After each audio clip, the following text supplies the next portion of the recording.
कधी कधी आपण विचार करतो, मी सत्कर्म करतोय पण त्याचा काही उपयोग होतोय का? हा प्रश्न चुकीचा नाही. हा प्रश्न तर नेहमी आपल्या मनामध्ये येत राहते. मी नेहमी कुशल कर्म, पुण्यकर्म करत असते, परंतु ह्याचा काही उपयोग आहे का? हा प्रश्न अजिबातही चुकीचा नाही. पण आज आपण या प्रश्नाचं उत्तर बुद्धांच्या शब्दातूनच शोधणार आहोत. तर ह्याकरिता धम्मपदमध्ये गाथा क्रमांक 18 उल्लेखित केली गेलेली आहे. आणि आजच्या आपल्या व्हिडिओचा विषय आहे, सत्कर्म केल्याने दोन्ही जगात आपल्याला सुख मिळते. सत्कर्म करणारा दोन्ही जगात सुखी असतो.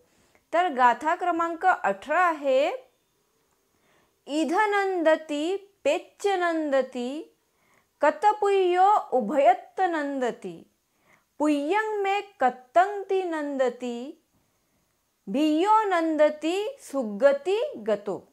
अशा प्रकारे ही गाथा आहे. आणि ह्या गाथेचा अर्थ आहे, पुण्य करणारा व्यक्ती या जन्मातही आनंद अनुभवतो आणि मृत्यूनंतरही. तो सतत विचार करतो, मी अजून कोणते पुण्यकर्म करू शकतो. एखाद्या व्यक्तीला पुण्यकर्म करण्याची सवय लागली तर तो ह्या जन्मातही आणि मृत्यूनंतरही तो आनंद अनुभवतो आणि सतत तो विचार करत असतो की मी अजून कोणते पुण्यकर्म करू शकतो. ही गाथा आपल्याला एक मोठा धडा देते. पुण्य हे केवळ पुढील जन्मासाठीच नाही तर या क्षणासाठीही आवश्यक आहे.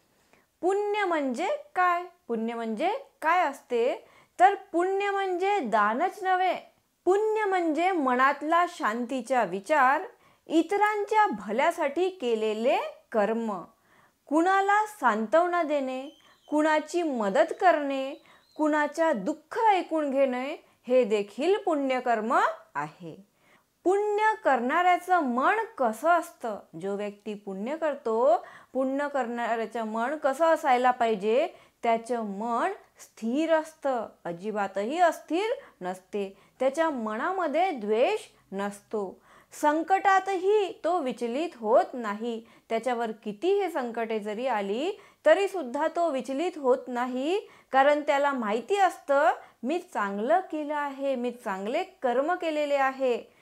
म्हणून बुद्ध म्हणतात, जो पुण्य करतो त्याला पश्चाताप लागत नाही. जो व्यक्ती आपल्या जीवनामध्ये पुण्यकर्म करतो त्याला कधीही कोणत्याही गोष्टीचा पश्चाताप होत नाही. पुण्याचा तात्काळ फळ मिळतो का? तर पुण्याचा फळ आपल्याला कशा स्वरूपामध्ये मिळते? जो व्यक्ती पुण्य करतो त्याला शांती मिळते, जी आपण कुठूनही खरेदी करू शकत नाही. तुमच्याजवळ कितीही जरी संपत्ती असेल, कितीही पैसा असेल, तरी तुम्ही शांती विकत घेऊ शकत नाही. निश्चितपणा जो पैसे देऊन सुद्धा मिळत नाही, पुण्यकर्म करणाऱ्याला हे मिळते. पुण्याचं पहिलं फळ आहे स्वतःच्या मनातला विश्वास. पुण्याचा सर्वप्रथम फळ आपल्याला अशा प्रकारे मिळते की आपल्या मनातला विश्वास वाढत जातो. तो विचार करतो, मी चांगलं केलं आहे, मी अजून चांगलं काय करू शकतो. हा विचार सतत त्याला पुढे नेत राहतो आणि त्याच्या ह्या विचारामुळे तो सतत पुढे जात राहतो. बुद्ध म्हणतात, सत्कर्मी माणूस या जन्मातही सुखी असतो आणि मृत्यूनंतरही सुखी असतो. पुण्यामुळे पुढचा जन्म सुशोभित होतो. पुण्याचं संरक्षण मृत्यूनंतरही आपल्याला लाभतं. आपण आपल्या जीवनामध्ये पुण्य साठवून ठेवलं तर त्याचं संरक्षण आपल्या मृत्यूनंतर सुद्धा आपल्याला लाभतं. पुण्य माणसाला देवता लोकांमध्ये, आर्य मार्गात आणि शांतीच्या पातळीवर घेऊन जाते. जेही लोक पुण्यकर्म, कुशल कर्म करत असतील तर असे लोक देवता लोकांमध्ये, ते आर्य मार्गात आणि शांतीच्या पातळीवर जातात. तर आता आपल्या सगळ्यांच्या मनामध्ये एक प्रश्न आणखी उत्पन्न होते की पुण्य का करावं? स्वार्थासाठी नाही तर स्वतःच्या शुद्धीसाठी पुण्यकर्म करायला हवं. चांगले कर्म केवळ माझ्यासाठी काही मिळावं म्हणून करू नका. तुम्ही पुण्यकर्म चांगले कर्म करत असाल तर फक्त माझ्यासाठी काही मिळावं म्हणून करू नका, स्वतःच्या स्वार्थासाठी करू नका. पुण्य हे स्वतःला शुद्ध ठेवण्यासाठी करा, दुसऱ्याला सुख देण्यासाठी करा. त्यातून निर्माण होणारा चैतन्य हेच पुण्याचं खऱ्या अर्थाने फळ आहे. जेव्हा आपण दुसऱ्याला सुख देण्यासाठी पुण्य कार्य करतो तर त्यातून निर्माण होणारा जो चैतन्य असतो हेच खऱ्या अर्थाने फळ आहे, पुण्याचं फळ आहे. म्हणून पुण्यकर्म आपल्याला करायलाच पाहिजे.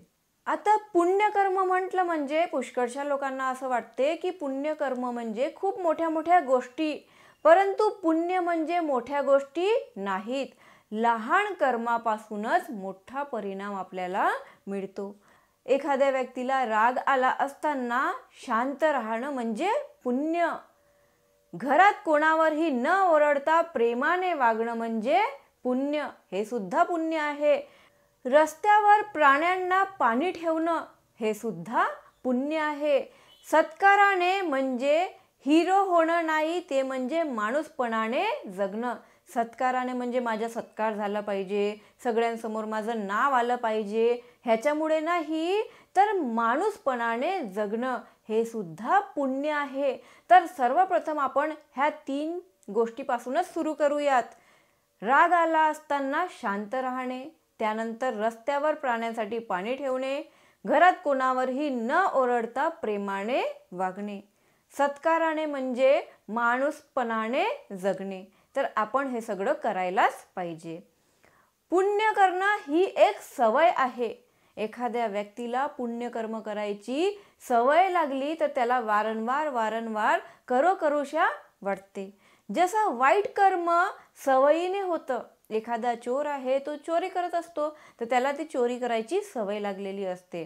तर वाईट कर्म हे सवयीने होतात, तसंच पुण्यकर्म ही सवयीने सहज होऊ शकतात. ज्याप्रमाणे वाईट कर्म आपल्या सवयीमुळे होतात, तर पुण्यकर्म करायची जरी आपण सवय लागली तर ते सुद्धा आपल्या सवयीने सहज होऊ शकतात. तेव्हा दररोज मनात एक प्रश्न विचारा, आज मी काय चांगलं केलंय?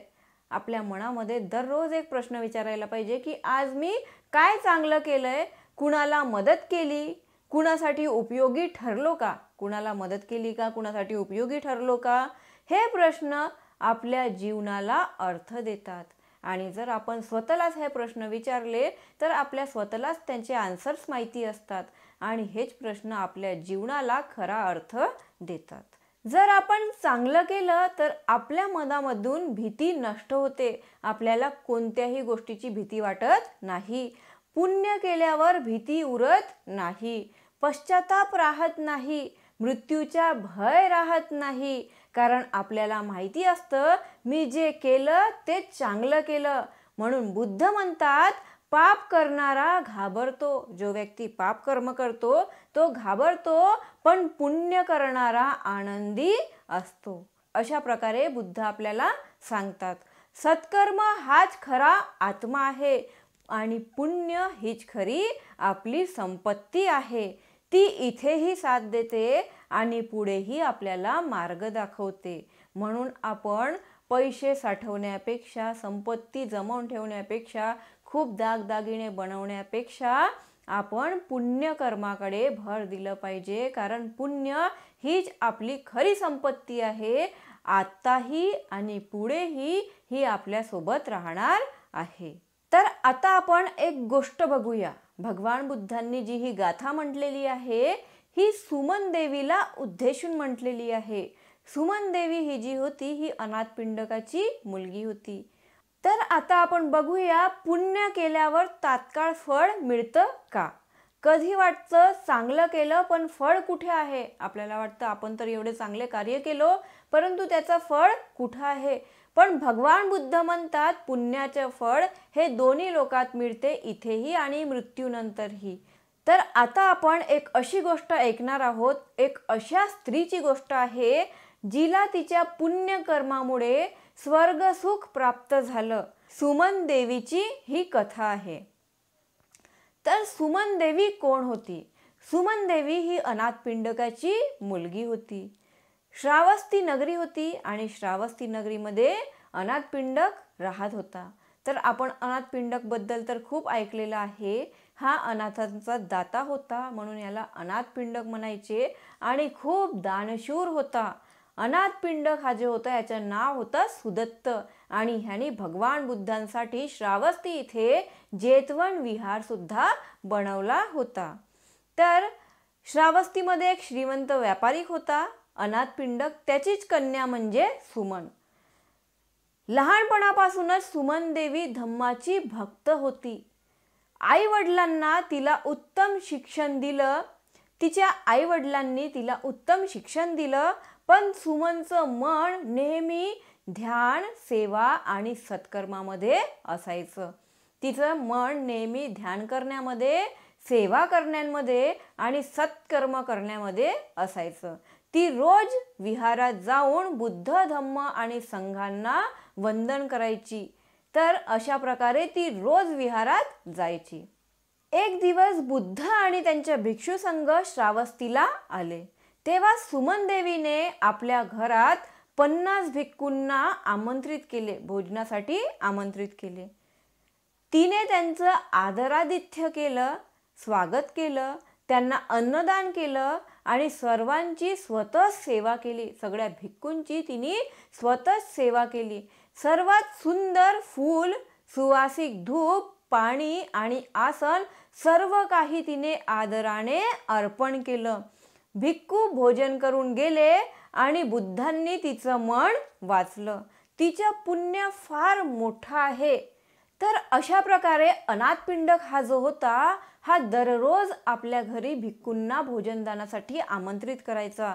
तर सुमन देवीला ही संपूर्ण जबाबदारी देण्यात आली होती आणि सुमन देवी संपूर्ण जबाबदारी भिक्खू संघांची सेवा करण्याची, भोजन तयार करण्याची, त्यांना भोजन वाढण्याची, ही सगळी तयारी, ही सगळी जबाबदारी सुमनवरच होती. तर सुमन नियमितपणे रोज त्यांची सेवा करायची. तर सुमन दररोज सगळ्या भिक्खूंना अन्नदान करायची आणि त्यांची सेवा करायची. तर अशा प्रकारे तिचा हा कार्यक्रम सुरूच होतं आणि ती दररोज हा कार्य करायची. काही वर्षांनी सुमन देवी ही आजारी झाली. झोपून होती परंतु ती उठत नव्हती, तिच्यानी उठून होत नव्हतं. अनाथपिंडक तिला भेटायला जातो. तर मग ती सांगते की आता मी जात आहे आणि ती बंधू म्हणते. आपल्या वडिलांनाच ती बंधू म्हणून हाक मारते. तर हा प्रश्न अनाथपिंडकाच्या मनामध्ये उत्पन्न होतो की माझी मुलगी मला बंधू कशी म्हणते. तर तो आणखी तिला विचारतो की तू मला बंधू कशी म्हणत आहेस, तुला भान तर आहे ना. परंतु ती म्हणते का नाही बंधू, आता माझी जाण्याची वेळ आलेली आहे. तर अशा प्रकारे तिचा मृत्यू होते. परंतु अनाथपिंडकाच्या मनामध्ये ही गोष्ट फिरत राहते. त्याला असं वाटते की माझ्या मुलीने मला बंधू म्हणून का बरं संबोधित केलं. एके दिवशी तो बुद्धांना भेटण्यासाठी जातो आणि मग बुद्ध त्यांना विचारतात, अनाथपिंडक काय झालं, तू एवढं विचलित का बरं दिसत आहेस. तर मग अनाथपिंडक भगवान बुद्धांना सांगतात की सुमन जी होती ती जाताना मला बंधू म्हणून हाक मारत होती. तर तेव्हा भगवान बुद्ध त्यांना सांगतात की ती तुला बंधू म्हणून ह्यासाठी हाक मारत होती कारण निर्वाणाच्या मार्गावर ज्या 4 पायऱ्या असतात, श्रोतापन्न, सकृतागामी, अनागामी आणि अरहंत. तर तुझ्यापेक्षा 1 पाऊल ती पुढे गेलेली होती म्हणून ती तुला बंधू म्हणून हाक मारत होती. तर अशा प्रकारे अनाथपिंडकाला ह्या प्रश्नाच्या मग भगवान बुद्धांनी उत्तर दिलं. तर अनाथपिंडक सुद्धा विचारत होता की मी तर एवढं दान करतो, मी सुद्धा दान करतो. अनाथपिंडक पुन्हा भगवान बुद्धांना विचारतो की मी पण इतकं दान करतो परंतु मी आतापर्यंत श्रोतापन्नच का आहे. अशा प्रकारे मग अनाथपिंडक विचार करतो. तर जेव्हा सुमन देवीचा मृत्यू होते तर तिचा पुनर्जन्म एका दिव्य लोकात होते. एका दिव्य लोकात 33 देवलोकामध्ये तिचा पुनर्जन्म होते. तिचं रूप, तेज, आभूषण, आनंद हे सगळं अपूर्व होतं. जेव्हा तिचा पुनर्जन्म होते, दिसायला आणि तेज, तिचे आभूषण आणि तिचा आनंद हे सगळं अपूर्व होतं. इतर देवतांनी तिला विचारलं, जेव्हा तिच्या पुनर्जन्म तावंतीस देवतालोकमध्ये झालं, तर इतर देवतालोक तिला विचारतात, तू कोणत्या कर्मामुळेच एवढ्या तेजस्वी स्वरूपात आलीस? आणि त्यावर तिने उत्तर दिलं, मी मानव जन्मात असताना भगवान बुद्ध आणि संघाला अन्नदान, सेवा व नम्रतेने अर्पण केलं, त्याच पुण्यामुळे मी येथे आहे. अशा प्रकारे ती सगळ्या देवता लोकांना सांगते. बुद्ध म्हणाले, सुखी पक्को पुण्यकर्मी लोके सुखानी पश्यती, पुण्यं मे कत्तमं करिसामिती सो पचायती. ह्याचा अर्थ आहे, जो पुण्य करतो तो या जगातही सुखी राहतो आणि मृत्यूनंतरही, आणि तो विचार करतो मी किती पुण्य केलंय आणि त्याला अजून पुण्य करायला तो उत्साही असतो. म्हणून बुद्धांनी सांगितलंय, सुमन देवी दोन्ही लोकात सुखी आहे, कारण तिचं मन, वचन आणि कृती तिन्हीही पवित्र होते. तिचं मनही पवित्र होतं, तिचे कर्मही आणि तिचे वचन सुद्धा पवित्र होते. तर ह्या कथेद्वारे आपल्याला काय शिकायला मिळतं?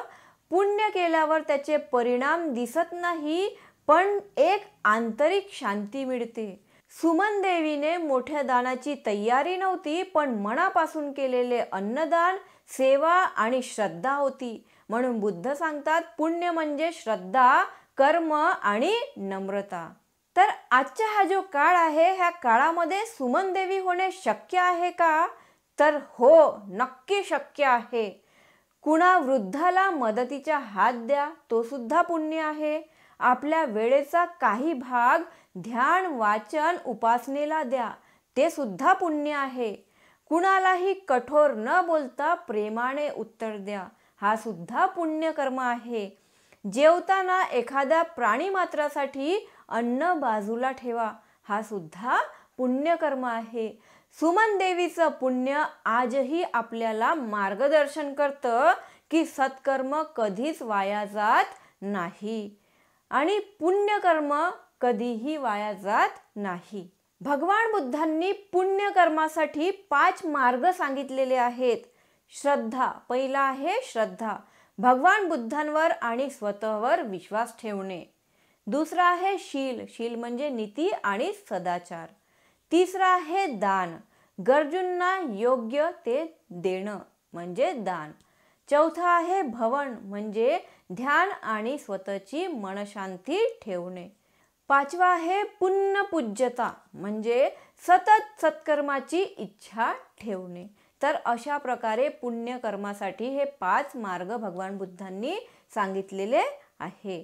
सुमन देवीने कोणतंही मोठं यज्ञ केलं नाही, मोठं मंदिर बांधलं नाही, पण तिने मनापासून सेवा केली आणि आज आपणही हेच करू शकतो.